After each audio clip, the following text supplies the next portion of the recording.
if a 35-year-old runner came into the store and said, a woman, 35, 40, I have really severe, or enough to bother me, medial knee pain. Yeah. And it's potentially osteoarthritis. Well, osteoarthritis is the effect, not the cause. Right. So you got to go to cause. What's cause? Cause is some genivalgum. But mechanically, if you've got medial knee pain, you're probably going into a valgus position at your foot level, at your knee level. So therefore, can we get you out of that range of motion that's pulling you in? Therefore, the osteoarthritis is being undeveloped because you're taking away the cause of it, which is this over excessive rotation beyond the range of motion that's really allowed on the concrete planet in the tight boxes. And then look at their shoes. What's the midsole look like? Does the midsole on the medial side, is it stable enough? Is it supportive enough? Or is it collapsing and therefore it's worn out on the medial versus the lateral side? Where's the heel contact point? Is the heel contact point posterior lateral, which says that you were supinated at the moment of heel contact, which is where you belong? It won't fall down, I promise. So, but you can hold on to it if you need it for security. I just kept moving. Right. Still moving. So, is the heel contact where it's supposed to be, or is it central or medial? If it's central or medial, you're already pronated when you hit the ground. Well, you can't pronate a pronated foot because it's already pronated. So what happens? You don't even have the range of motion available to pronate, to absorb shock, etc. Those are the things that have to be looked at to have a conversation. Osteoarthritis is mental masturbation. It really is not about an actionable plan. I mean, I'm not saying you can't learn anything from it, but it's a big so what. What's the cause of it? What's the reason for it? What made it happen? How long did it take? Life. Repeating itself again. The concrete does it alone. The fact that it's flat and hard is enough to wear us all down and wear us all out. So I'm a runner and I can't wear a medial posted shoe. I pronate. What are you going to put me in? What are you going to put in my shoe? Probably medial post. Even though I can't run in a medial posted shoe? Yeah, because a medial posted shoe is what's the ground against the shoe, not the shoe against the foot. Inside the shoe, you might be able to take the medial post right against your foot. But between the ground and the shoe, you might not be able to take it. It feels like you've got this hard edge or something. Right. Mm-hmm. So it's more about how you feel than whether it's hurting you. You feel it, so you don't like it. It's like right now I'm testing the new Bodyworks Matrix. Okay, they sent some pairs in. They delivered. They're starting to deliver them, and so,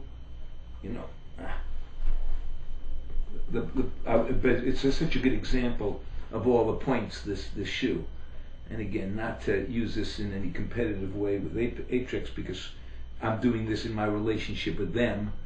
So this is, educational rather than competitive. Okay, I don't think there's any problem with that for anybody. But let's take a look at the shoe. It's a rocker sole shoe, right? Mm-hmm. So it has a nice rocker, nice toe spring, nice heel spring. The durometer of the midsole feels a little soft to me, more on the right than on the left. This piece feels a little higher on the right than the left. These are probably nuances like a little poppy seed in your tooth. It's so tiny, and yet you can't get your tongue away from it until you get it out. Or you get a toothpick, or you get a paper clip like I use. And you get it out because it preoccupies you forever. This is such a great analogy. So that is. But I'm a highly sensitive person. I feel everything. Somebody may never even notice this, but I'm a good test because I can tell the differences, and I'm also an expert. So you're saying medial to lateral, you feel something I very feel slight. Between the two. I feel two different shoes? The left and the right. Oh, the left and the right. Okay. Right. Yeah. I can feel why, because my body is slightly different, and I think the shoe is slightly different. Now it's interesting, and so you try to go see it, right? You look for it. So I'll take a minute to show it to you. So you've been looking. Of course. 11:45. You have to be out of here in 40 minutes, the latest. This feels higher than this. You can't see it. I can't see it. No way. This feels like it's rolling in a little bit more than this. Feel the durometers. They feel exactly the same. And yet, this feels like it's rolling in and this feels like it doesn't.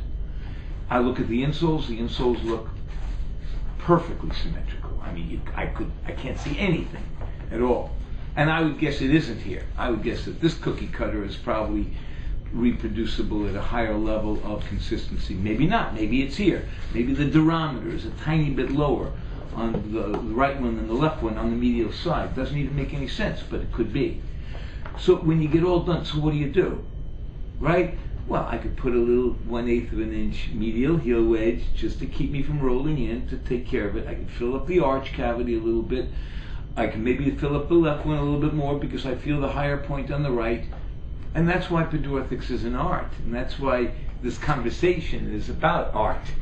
And that's why when we talk about osteoarthritis, and we try to pigeonhole things, I'm telling you, that will only get in the way of your goal, because the consumer isn't going to relate to it the way you're trying to find a way for them to relate to it. And we understand we're all trying to find things. And that's why the more complicated we get, the more difficult it is to relate to our end user. It has to be broken down to simple points. And nobody does that. No, I mean, really, because there isn't the expertise. The people who make these shoes are really not skilled in biomechanics to describe it in a way that the end user can get the benefit of it. They either get too technical, we got INCAP, we got this, we got that, who cares? All I want to know is, what is that going to do for me or to me?